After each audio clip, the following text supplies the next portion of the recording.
कसे आहात दाजी? परी, हे समज काय चाललंय कळल का? दाजी खरं तर काय झालं की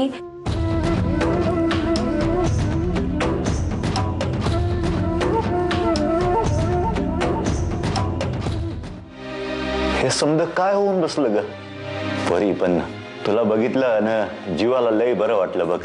मला पण बरं वाटलं दाजी तुम्हाला बघून. पण दाजी तुम्ही अचानक इतक्या लांब कसं काय आलात? आणि ते सुद्धा तुमची तब्येत बरी नसताना. हे परी, अगं तुला बघितलं आणि माझी तब्येत एकदम ठणठणीत झाली बघ. आणि वयाचं काय ग, ते वाढतच जाणार.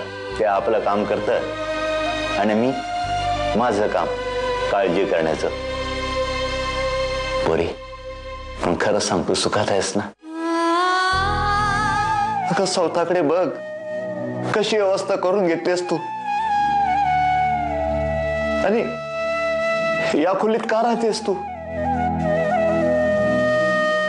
आता अशा मनस्थितीत आबांबद्दल सांगणं बरं दिसणार नाही.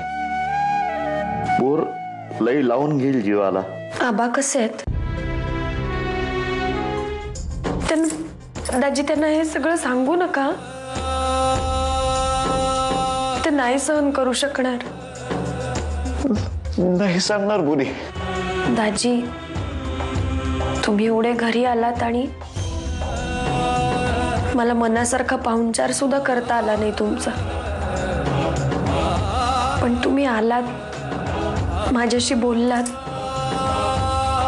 खूप बरं वाटलं दाजी. दाजी आता तुम्ही जा.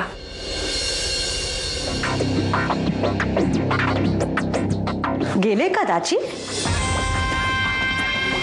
पण तुमच्या या जिव्हाळ्याच्या गाठीभेटींमध्ये खूपच वेळ वाया गेलाय असं नाही का वाटत तुला? आम्ही काय सांगितलं होतं?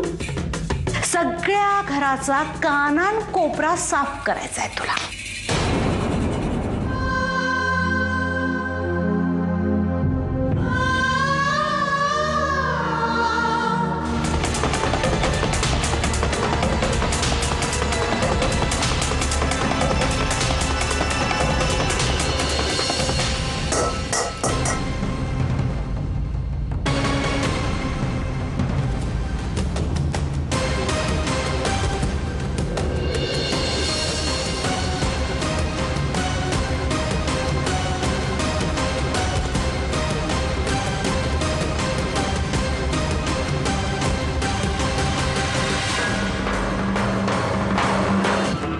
इच्छा होती ना तुझी अरुंधती या खोलीत यायची.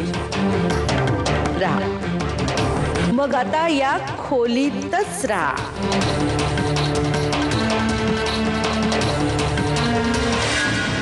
हा, मी शंतनू जहागीरदार बोलतोय, अरुंधतीचा मोठा भाऊ. बोल शंतनू. अरू आहे का?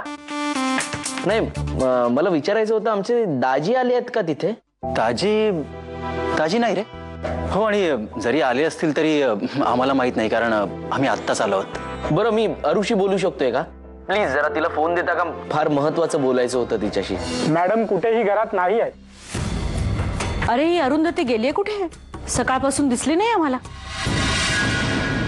अमर तुला सांगून गेलीये का? नाही मम्मा. मम्मा एक मिनिट.